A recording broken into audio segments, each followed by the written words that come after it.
On va lire le psaume 36 ce matin.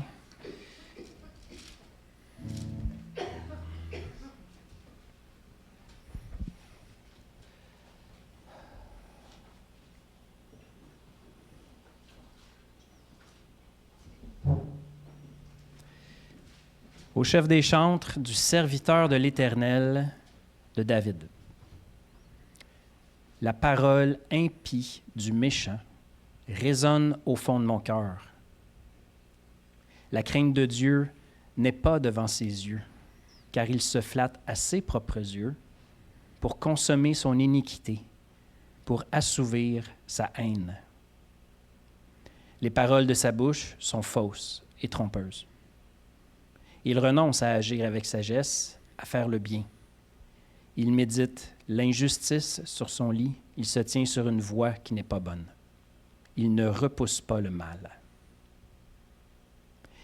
Éternel, ta bonté atteint jusqu'aux cieux, ta fidélité jusqu'aux nues. Ta justice est comme les montagnes de Dieu. Tes jugements sont comme le grand abîme. Éternel, tu soutiens les hommes et les bêtes. Combien est précieuse ta bonté, ô Dieu! À l'ombre de tes ailes, les fils de l'homme cherchent un refuge. Ils se rassasient de l'abondance de ta maison et tu les abreuves au torrent de tes délices. Car auprès de toi est la source de la vie. Par ta lumière, nous voyons la lumière. Étends ta bonté sur ceux qui te connaissent et ta justice sur ceux dont le cœur est droit. Que le pied de l'orgueil ne m'atteigne pas et que la main des méchants ne me fasse pas fuir. Déjà tombent ceux qui commettent l'iniquité, ils sont renversés et ils ne peuvent se relever. Seigneur, nous aussi, il est possible qu'en dedans de nous résonne la parole du méchant, qui est ses pensées orgueilleuses, ses pensées égocentriques, qui nous ont contaminés durant la semaine, qui nous ont amenés à nous détourner de toi, à mettre notre confiance en autre chose, en fait, une idole quelconque. Seigneur, on est devant toi parce que tu le permets, et c'est par ta grâce que nous sommes encore capables de nous rassembler ici, avec tout ce que ça comporte comme condition pour le permettre. Merci. Et c'est un privilège, Seigneur Dieu, de pouvoir être convoqué pour entendre ta parole être proclamée, prier, chanter et prononcer en parole d'édification entre frères et sœurs. Merci. Et ton Saint-Esprit, ta présence au milieu de nous, nous éclaire. Et cette lumière, Seigneur Dieu, ce n'est pas une lumière qui condamne, c'est une lumière qui accueille et qui nous invite à la communion. Seigneur, purifie-nous de toute iniquité parce que tu as payé le prix, une fois pour toutes, de cette condamnation qui nous revenait à cause du péché. Mais maintenant, nous sommes libérés de ce péché. Il arrive, Seigneur Dieu, qu'on trébuche. Et je te demande, Père, d'agir selon ta fidélité, parce que Christ est ressuscité. Merci de nous bénir, de nous nourrir, de nous abreuver au torrent de tes délices ce matin. Nous sommes en ta présence. Il n'y a pas de préparation quelconque au sens de gravir des échelons, franchir des étapes pour être en ta présence. Nous le sommes maintenant. Rends-nous attentifs et conscients à ce que tu dis et ce que tu fais en ce moment, au milieu de nous. Je te prie, Père, au nom de Jésus. Amen. On va poursuivre dans Romains, chapitre 7, si vous voulez tourner là. Je vais en faire une portion, une lecture tantôt. Je vais juste introduire le message.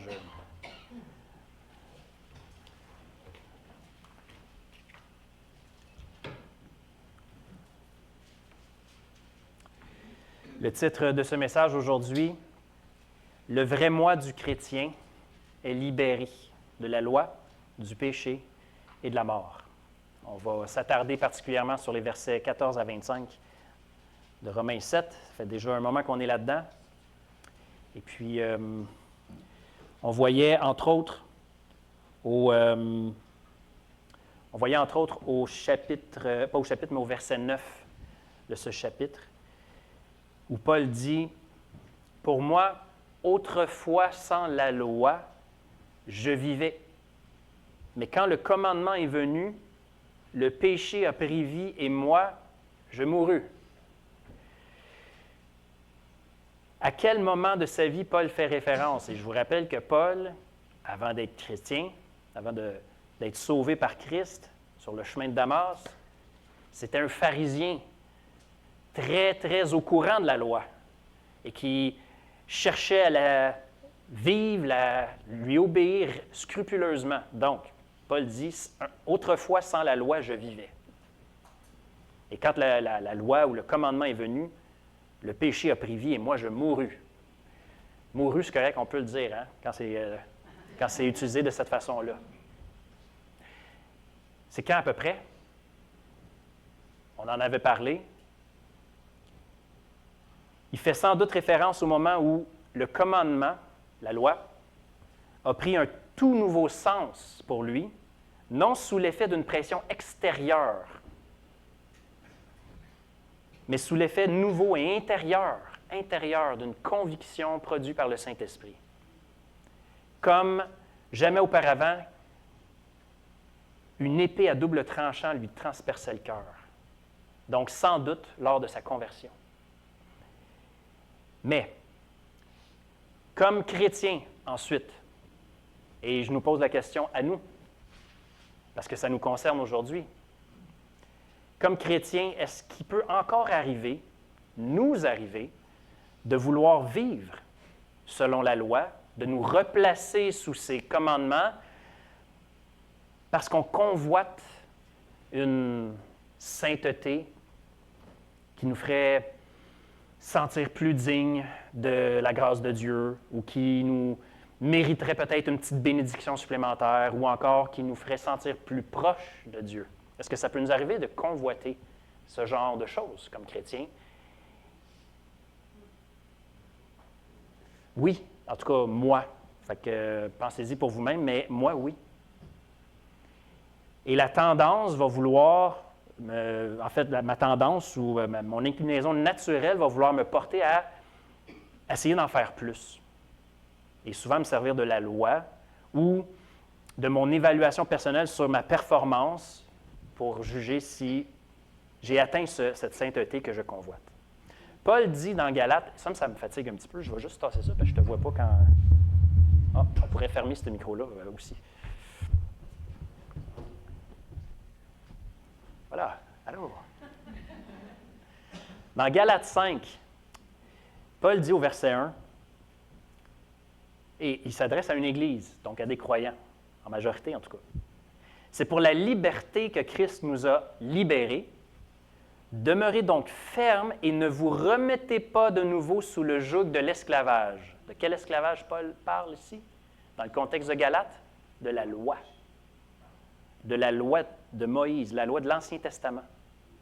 Donc, Paul affirme cette possibilité, le risque et le danger pour les croyants, de Galates entre autres dans cette lettre-là, mais ici, on peut le dire pour nous aussi, il y a un danger, il y a un risque pour les croyants de se mettre à nouveau sous le joug de la servitude de la loi de l'Ancien Testament. Tout croyant qui est tenté de se prendre en main, c'est une expression qu'on connaît, ça. Là, prends-toi en main. Là, je me prends en main. On dit ça des fois. En tout cas. Tout croyant qui est tenté de se prendre en main et qui croit que la victoire sur le péché dépend de la force de sa volonté, pour s'attaquer directement au péché lui-même, lui faire passer un mauvais quart d'heure, lui régler son compte, puis se ressaisir, ce croyant va se retrouver aussitôt dans une tension déchirante, une tension entre les désirs opposés de l'esprit et ceux de la chair. C'est de ça que Paul parle dans Galates 5. Je sais qu'on n'est pas là, mais je fais encore référence à ça. Et celui qui va se mettre en fait sous cette tension-là parce qu'il veut se prendre en main, qu'est-ce qui va lui arriver? Ce qui est écrit dans Galates 5 encore, mais au verset 17, il n'arrivera pas à faire le bien qu'il veut. Il n'arrivera pas à faire le bien qu'il veut. Et ça, c'est exactement ce que Paul décrit dans Romains 7, à partir des versets 14 jusqu'à 24. On est témoin, c'est comme s'il se sert de son expérience personnelle, il parle au présent pour nous dire que c'est quelque chose qui peut se vivre au présent pour le croyant, et il décrit cette tension-là, ce désir de vouloir plaire à Dieu ou en faire un peu plus ou je ne sais pas trop, et ce qu'il fait, mais qu'il ne veut pas faire. Et on va lire cette portion-là une autre fois, mais cette fois-ci, j'ai choisi de la lire dans la parole vivante en passant. Fait que si vous lisez avec votre Bible, vous allez être un petit peu perdu. Je pense que ça va être projeté à l'écran, probablement, sinon, faites juste l'écouter. Donc, je vous lis Romains 7, versets 14 à 24, dans la parole vivante. Nous savons que la loi a été inspirée par l'Esprit de Dieu. Elle est donc spirituelle, mais moi, je ne le suis pas. Je préfère laisser mes propres pensées me diriger. Et voilà pourquoi je suis comme un homme livré à lui-même, à la merci du péché, comme un esclave entre ses mains. Vraiment, je ne me comprends pas moi-même. Mon comportement me désoriente et je ne reconnais pas mes propres actes. Ma façon d'agir me paraît étrangère à moi-même. Je fais non ce que ma volonté a décidé, mais ce que je déteste et que mon sens moral réprouve. Par mes convictions intimes, je rends hommage à la loi. Mon être profond approuve la loi et en reconnaît l'excellence. Mais c'est plus fort que moi. Je ne puis faire autrement. Le véritable acteur, ce n'est donc plus moi, mais le péché qui s'est installé en moi. C'est lui qui me pousse irrésistiblement à de mauvaises actions. Par expérience, je sais qu'en moi, c'est-à-dire dans mon être naturel, n'habite rien de bon. Ce n'est pas la bonne volonté qui me manque, mais plutôt la force de réaliser mes bonnes intentions. Je n'arrive pas à accomplir le bien que je me propose et je commets, malgré moi, le mal que j'étais pourtant décidé à éviter. Si donc je fais ce que je ne veux pas, je ne suis pas vraiment maître de moi-même. Celui qui me gouverne et me fait agir, ce n'est plus mon moi, c'est le péché qui a élu domicile en moi. Je vis en constante contradiction avec moi-même.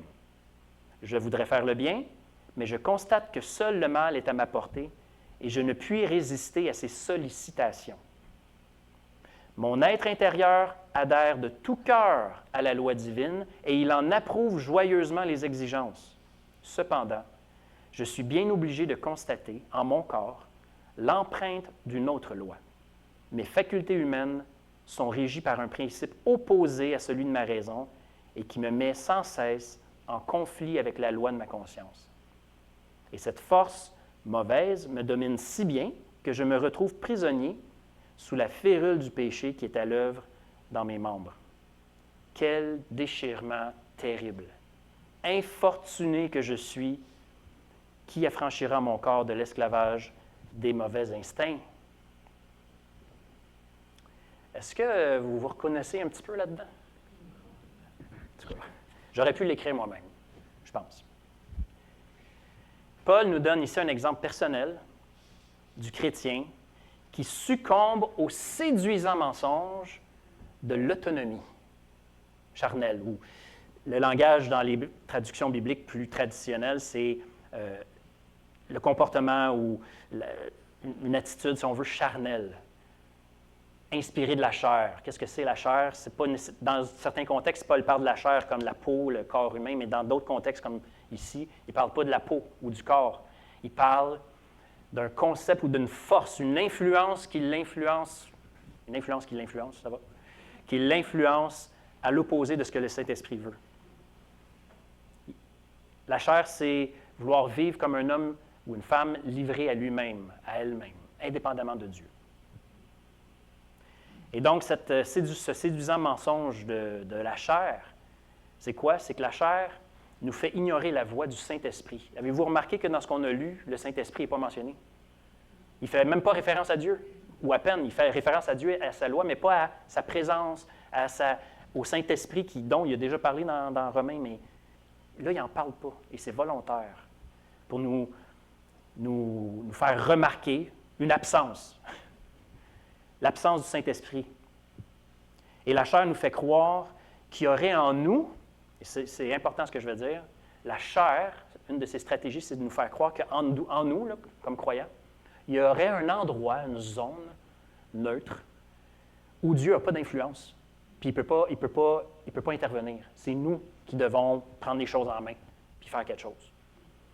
Une zone neutre, libre de l'influence de Dieu. La chair veut nous faire croire ça, que dans son temple, le temple de Dieu, il y a un endroit que non, ça c'est réservé à l'homme, pas à Dieu. Est-ce que c'est possible, ça? C'est impossible. Le temple de Dieu lui appartient tout entier. Le Seigneur nous a rachetés au complet. Il n'y a rien qui n'est pas sous l'influence du Saint-Esprit dans notre vie. C'est vraiment important, ça. Parce que, première chose qu'on oublie, quand la tentation arrive, puis qu'on commence déjà à se pogner les pieds dedans, c'est qu'on est seul, puis qu'on est capable ou qu'on devrait réagir, puis choisir, puis se prendre en main. C'est la stratégie exacte de la chair. Quand notre consécration à Dieu, sanctification, quand notre lutte contre le péché commence à attirer un peu plus l'attention sur nous, on commence à penser un peu plus à nous, puis à notre volonté, à notre détermination, à notre capacité, plutôt que sur Jésus-Christ. Dites-vous bien qu'on est déjà en train de se pogner les pieds dans le péché. C'est déjà commencé. On a déjà commencé à ignorer le Saint-Esprit. La sanctification, ce n'est pas supposé d'attirer l'attention sur nous, mais sur Christ et ce qu'il a accompli. C'est vraiment important. Et si c'est le cas, et qu'on commence à avoir une attention soutenue sur notre performance ou notre non-performance, sur notre succès ou notre insuccès, puis qu'on est vraiment en train de se laisser absorber par nous, c'est juste une question de temps avant qu'on s'écrie comme Paul, « Misérable que je suis, qui me délivrera de ce corps de mort? » Quand l'humain se croit autonome et indépendant, ou quand le chrétien agit de cette façon-là, donc d'une manière charnelle, le mieux qu'il va arriver à faire pour Dieu, c'est de s'abstenir du péché, c'est tout. Puis ça dure juste un temps, ça. Ça ne dure pas longtemps. S'abstenir du péché. Mais celui qui se laisse conduire par l'Esprit de Dieu, l'Esprit de vie en Jésus-Christ, lui est appelé à expérimenter une vraie liberté par rapport au péché. Une vraie liberté par rapport au péché. Et cette liberté par rapport au péché doit commencer par l'expérience de la liberté par rapport aux exigences de la loi. Libéré de la loi. Ça va main dans la main. On va voir ça dans un instant. Libéré du péché, c'est un fait pour le croyant. Comment le Seigneur va nous le faire expérimenter, ça, cette liberté-là? Comment il va nous y amener, nous y éduquer à cette liberté-là par rapport au péché? Ça va passer par l'expérience aussi de cette liberté par rapport à la loi. Paul le précise dans Galates 5, qu'on lisait tantôt, mais au verset 18, il dit « Si vous êtes conduits par l'Esprit, vous n'êtes pas sous la loi. » Vous n'êtes pas sous la loi. Conduit par l'Esprit, pas sous la loi. Donc, pourquoi notre liberté par rapport au péché doit d'abord passer par une compréhension, une expérience de notre liberté par rapport à la loi? Dans Romains 6, je vous ramène il y a des mois en arrière, au verset 14, Paul disait « Le péché ne dominera pas sur vous, car vous n'êtes pas sous la loi, mais sous la grâce. » OK? Romains 6, 14. Vous n'êtes pas sous la loi, mais sous la grâce. Et c'est pour ça que le péché ne dominera pas sur vous. Voici ce que Tim Keller nous dit à ce sujet. C'est une citation assez longue, mais elle est importante. Dans Romains 6, 14, Paul affirme donc que savoir que nous ne sommes pas sous la loi nous aide à briser le pouvoir du péché dans nos vies. Pourquoi? C'est seulement en nous libérant du salut par les œuvres que le pouvoir du péché est véritablement attaqué à la racine. Il faut être libéré de cette idée qu'on est sauvé par les œuvres de la loi. Les œuvres, on est libéré de ça. Et quand on comprend ça et qu'on le médite, et qu'on se le rappelle, et qu'on le médite encore et qu'on se le rappelle encore, qu'on n'est pas sauvé par les œuvres, ça attaque le péché à la racine. L'Évangile, c'est la bonne nouvelle que nous sommes déclarés justes aux yeux de Dieu une fois pour toutes lorsqu'on place notre confiance en Jésus. Et si on garde ça à l'esprit, c'est la motivation même du péché qui sera ébranlée. En effet, chaque péché individuel est le résultat naturel d'une motivation pécheresse. Pour produire un péché, ça prend une motivation pécheresse. C'est logique, c'est organique. Un arbre produit le fruit selon sa nature. Donc, s'il y a une motivation pécheresse, ça va produire un péché. Lorsque nous nous demandons pourquoi nous sommes poussés à commettre certains péchés, nous découvrons que ces péchés surviennent parce que nous cherchons encore notre justification, notre identité, notre sentiment de valeur ailleurs qu'en Dieu, en ce que Jésus-Christ a accompli. La motivation du péché, c'est qu'on cherche notre justification, notre valeur devant Dieu et tout ça en dehors de Jésus-Christ. Ainsi, se souvenir que nous sommes pleinement aimés et justes en Christ, ça attaque nos motivations à la racine et ça fait mourir nos désirs de péché. Fin de la citation. Il va falloir qu'on médite là-dessus. Parce qu'en fait, c'est de revenir à la croix, en quelque sorte. De revenir là où la croix nous rappelle deux choses essentielles. Qu'on était beaucoup plus pécheurs qu'on l'imagine. Parce que si ça a pris la mort du Fils de Dieu lui-même pour nous racheter de cette condamnation, c'est que notre péché était infini et éternel.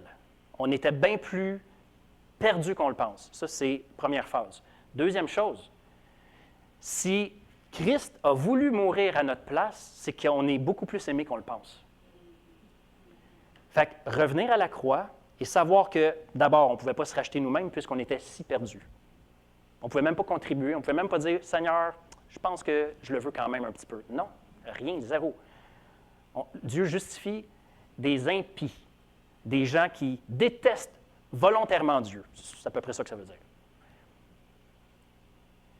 Donc, la croix nous rappelle qu'on est beaucoup plus pécheur qu'on le pensait et beaucoup plus aimé qu'on peut le croire.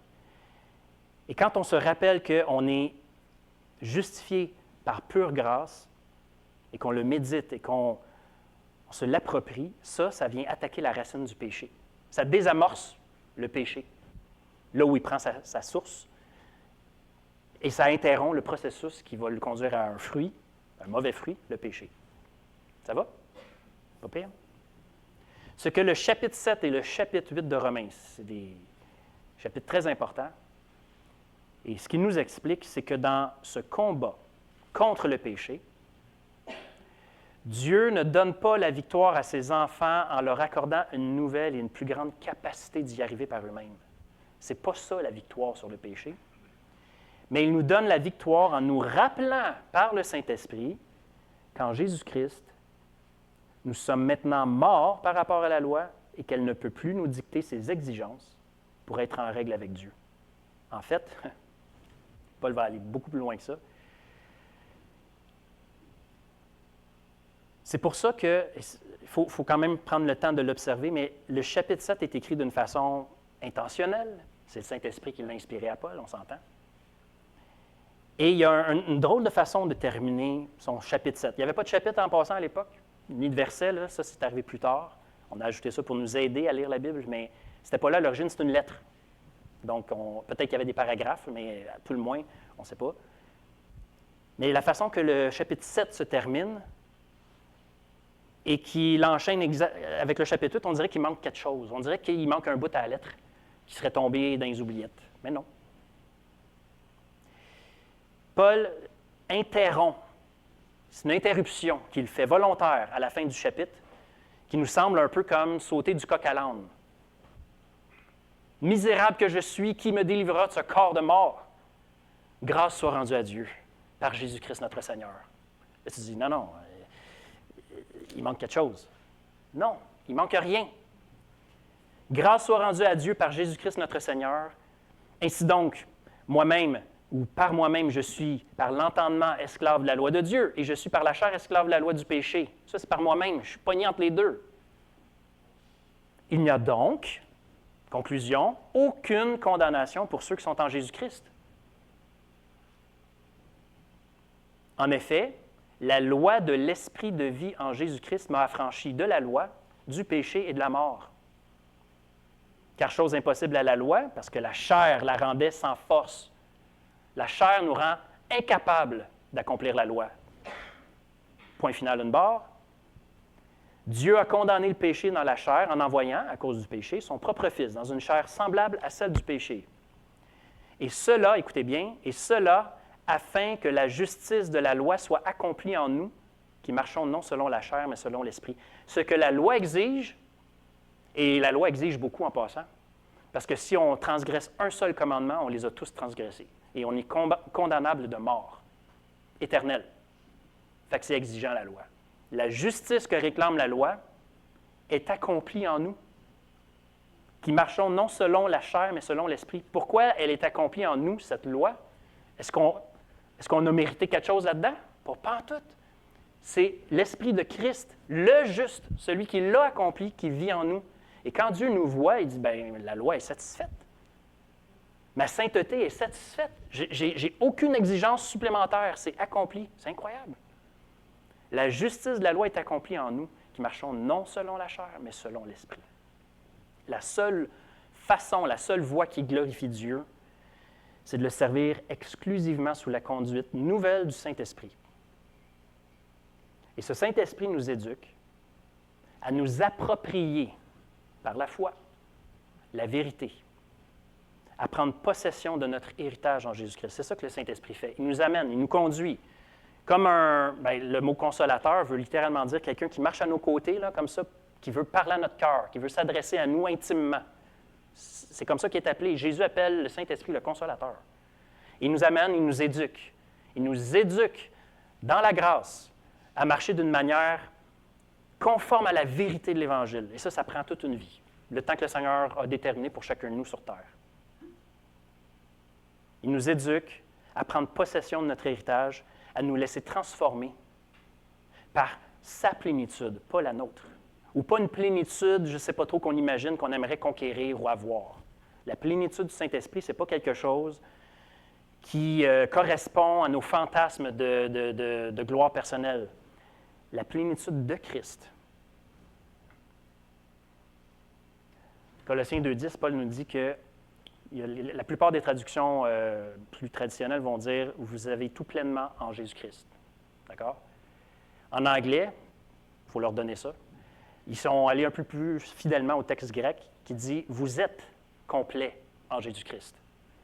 Et plus littéralement, « Vous avez été remplis une fois pour toutes en Jésus-Christ ». Vous avez été remplis. C'est fait. Au moment de votre conversion, dans l'union avec Christ, vous avez été remplis. Il faut le répéter. Le vrai combat ne se situe pas au niveau du choix entre faire ou pas faire, le bien, le mal et ces choses-là. Ce n'est pas là qu'il est, le combat. Le vrai combat se situe au niveau de la foi en ce que Dieu dit que nous sommes déjà en Jésus-Christ. C'est là que tout bascule.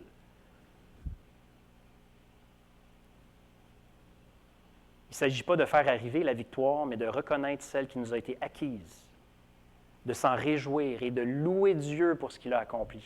Grâce soit rendue à Dieu par Jésus-Christ notre Seigneur. Il faut interrompre le combat.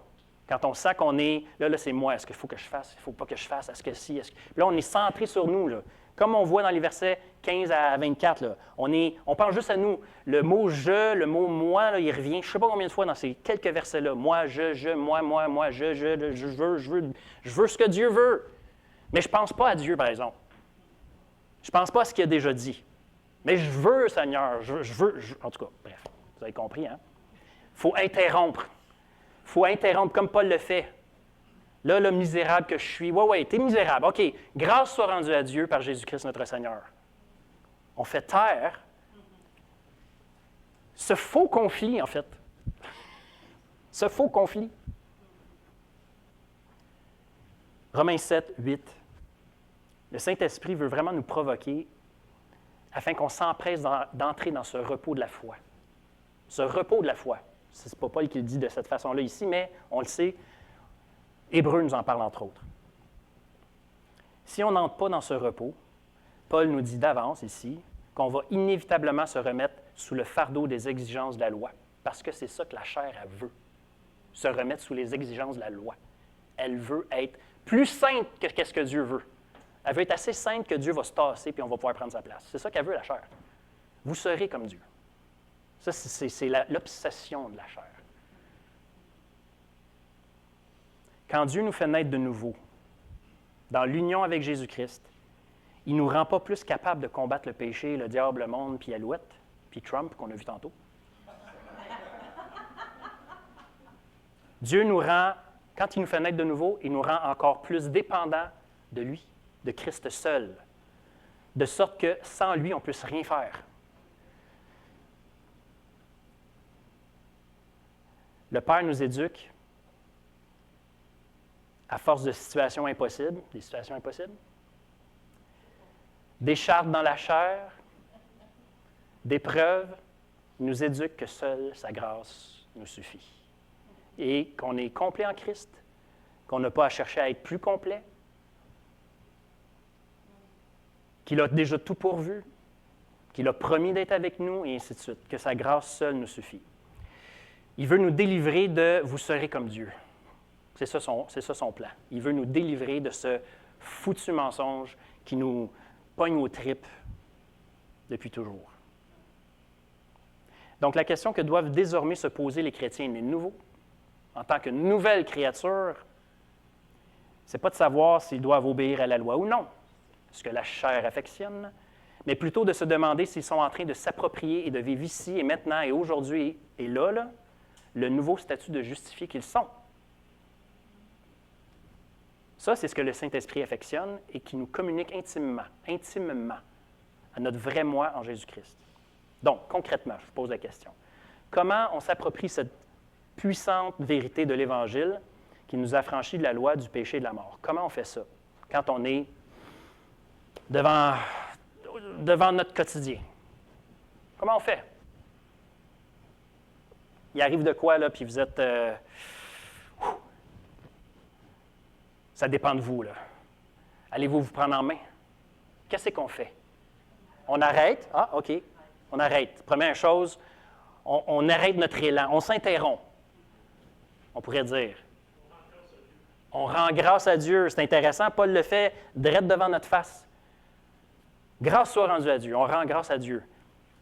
Par Jésus-Christ, notre Seigneur. Quoi d'autre? On dépose nos fardeaux à la croix qui nous rappelle qu'on était tellement perdus qu'on ne pouvait même pas se sauver nous-mêmes et qu'on est tellement aimé de Dieu plus qu'on peut l'imaginer. Oui, s'approprier, croire, dire, bien, c'est par la foi. La foi, c'est ce qui triomphe du monde, nous dit Jean. La foi qui triomphe du monde, oui? On se rappelle qui Dieu est. Pas ce que je suis d'abord, mais qu'est-ce que lui, il est. Et si lui, il est fidèle, juste et véritable et qui ne change jamais, il n'y a aucun nombre de variations en lui, aucune ténèbre, nous dit la parole, ça veut dire qu'il est digne de confiance, il ne changera pas d'avis. Ça, là, je me sens reposé et là, je peux prendre conscience, peu importe, puis en fait, il nous dit même au verset 1 qu'on a lu tantôt, il n'y a plus de condamnation en Jésus-Christ. Fait que je peux regarder ce qui m'effraie, là, ou les niaiseries que j'ai faites ou que j'ai pensées, là, je peux regarder ça en face et dire, OK, bon. Puis le Saint-Esprit, sans doute, il va nous dire, bien, qu'est-ce qu'on fait avec ça? D'où ça vient? Pourquoi? Au verset 22 du chapitre 7, Paul disait « Car je prends plaisir à la loi de Dieu selon l'homme intérieur. » Ça, c'est dans les versions plus traditionnelles. L'homme intérieur, c'est une expression typique de Paul, ça. L'homme intérieur, c'est quoi? Il est en train de dire qu'au plus profond de lui-même, il y a ce moi qui ne prend pas plaisir au péché, qui ne veut pas le péché et qui ne ressent pas le besoin du péché. Il y a quelque chose en lui qui veut exactement ce que Dieu veut et qui ne veut pas le péché. Ça, c'est là où le Saint-Esprit habite et agit dans l'homme. Paul le dit ailleurs, je vous donne la référence, c'est Éphésiens 3, les versets 16 à 19. Ça vaut la peine, et on a le temps, je vais les lire, versets 16 à 19 de Éphésiens 3. Paul est en train de prier pour les Éphésiens et il leur dit que Dieu vous donne, selon la richesse de sa gloire, d'être puissamment fortifié par son esprit, où? Dans l'homme intérieur. Que Christ habite dans vos cœurs par la foi, ayant été enraciné et fondé dans l'amour, c'est le bon temps, ayant été, c'est fait, en sorte que vous puissiez comprendre avec tous les saints quelle est la largeur, la longueur, la profondeur, la hauteur, connaître l'amour de Christ qui surpasse toute connaissance, en sorte que vous soyez remplis jusqu'à toute la plénitude de Dieu. S'approprier cette plénitude par le Saint-Esprit qui nous fortifie dans l'homme intérieur. Il y a cet endroit en nous, si vous êtes croyant, si vous avez l'Esprit de Christ. Si vous êtes croyant, vous avez l'Esprit de Christ. Si vous avez l'Esprit de Christ, vous êtes croyant. Ça va? Il y a ce lieu en nous, l'homme nouveau, l'homme intérieur ici, qui n'aime pas le péché, qui ne le veut pas. Fait que, c'est intéressant ça. Quand arrive, survient la vague, le tsunami d'épreuves ou de pression ou de tentation, souvent, puis parce on est né là-dedans, là. Fait que notre corps, notre cerveau ont pris des habitudes, des faux plis, on pourrait dire, ou des très mauvais plis, en fait. Et le réflexe, ça va être de réagir, de réagir à ça, souvent d'une façon pour se rassurer, pour fuir, se cacher, peu importe. On réagit d'une façon qui va souvent nous amener à cette déclaration misérable que je suis. Bref, mais devant ça, on peut se dire, non, attends un peu, là. Même si je ressens, il y a quelque chose, on dirait en dedans de moi qui dit, non, non, c'est bon, ça, goûte-y encore, tu vas voir, ça fait du bien. On peut se dire, wow, wow, wow. Si le Seigneur a raison, et je pense qu'il a plus raison que moi, et ce qu'il dit est vrai, il y a en moi quelque chose qui ne veut pas ça. Et ça, c'est mon vrai moi, ça. Ça, c'est le véritable moi que le Seigneur a créé par sa parole. On peut se le dire, on peut le prier, on peut prendre une parole de l'Écriture pour se rappeler ces choses-là. Et savez-vous quoi? La tentation devant ça, elle ne peut rien faire. Elle peut juste comme s'en retourner dans son coin, dans sa niche. Je vous ai lu le psaume 36 avant la louange parce qu'il y a dans le psaume 36 une super belle démonstration de ça, un peu comme on voit dans Romains 7. Et ça se passe au verset 5 et 6 du psaume 36. J'ai enlevé mon signet, là, je vais juste y retourner rapidement. Je ne veux pas qu'on le relise, mais je veux juste vous lire. David fait référence au début à la parole impie du méchant qui résonne au fond de son cœur. Il est au courant, David. Pourquoi ça résonne dans son cœur, la parole du méchant? Mais parce que David est un homme, un pécheur lui aussi. Et donc, il sait comment ça fonctionne, le mal. Et il est en train de méditer là-dessus, puis il sent qu'il y a comme une influence possible. Et il décrit c'est quoi le mal et celui qui se détourne de Dieu, qui se flatte à ses propres yeux pour consommer son iniquité, tout ça. Il décrit la tentation ou le mal lui-même jusqu'au verset 5. Et au verset 6, qu'est-ce qu'il fait? Il n'essaye pas d'expliquer comment ou quoi que ce soit. Il fait une déclaration éternelle. Ta bonté s'élève jusqu'aux cieux, ta fidélité jusqu'aux nues.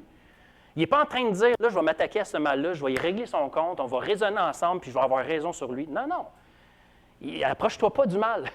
Touche-y pas, fuis le mal. En fait, détourne-toi carrément, puis Seigneur, éternel, ta bonté est extraordinaire. Et ainsi de suite. Il fait exactement ce que Paul fait au chapitre 7. Il passe de misérable que je suis à grâce soit rendue à Dieu. C'est la seule façon. Il n'y a pas de transition entre les deux. Si on joue à ça, là, la transition de dire, OK, là, je vais me détourner du mal, je vais m'en détacher tranquillement, je vais y parler, je vais dire non, je ne te veux pas, puis tout. Puis là, on commence à niaiser puis à négocier avec ça. Là. Oubliez ça. Oubliez ça. Il faut faire une coupure franche, nette et précise, puis se tourner vers le Seigneur. Tout de suite, « Oh non, mais je ne me sens pas digne. » Ta gueule! Ta gueule! Tu n'es pas digne. C'est le Seigneur qui te rend digne. Et c'est réglé. Fait que, excusez-moi, ça a sorti tout seul, vraiment.